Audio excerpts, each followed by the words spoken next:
Welcome folks, this is Wear and Tear, yet another YouTube author and gear review channel. Today I want to show you the beautiful city of Steyr, the third largest city in Upper Austria, a population of almost 50,000 people, home to Steyr Motors, an automotive company, parts supplier, engine supplier. Now the city is located at the Steyr River. And the name Steyr River, or Styria, actually is of Celtic origin. The Celts settled there about 600 before Christ. They had a kingdom there, the kingdom of Noricum, and it became part of the Roman Empire in 15 BC.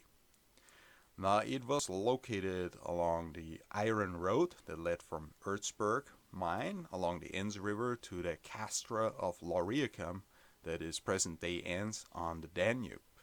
So it goes all the way back to the Celts and was definitely solidly established during Roman time. Now, Steyr, of course, had a complex history during the medieval ages.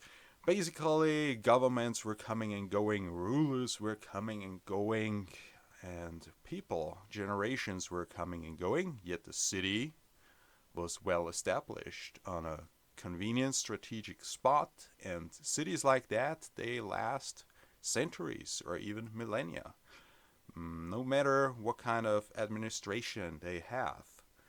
People beautify the city, people maintain it. That is very interesting to see.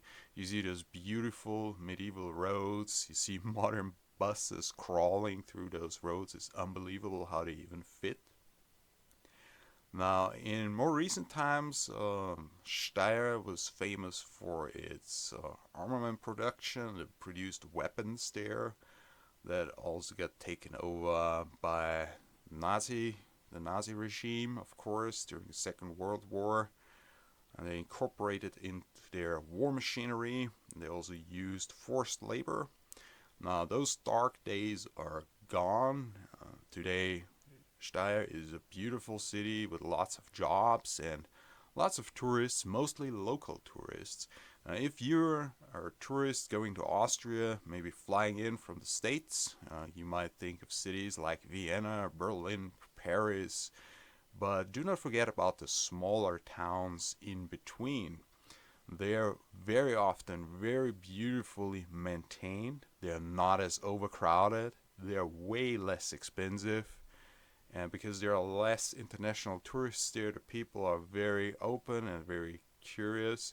So again, Steyr, for example, is more for local tourism, but if international tourists would go there, they would find that it is a very relaxing, very beautiful, very clean and safe environment.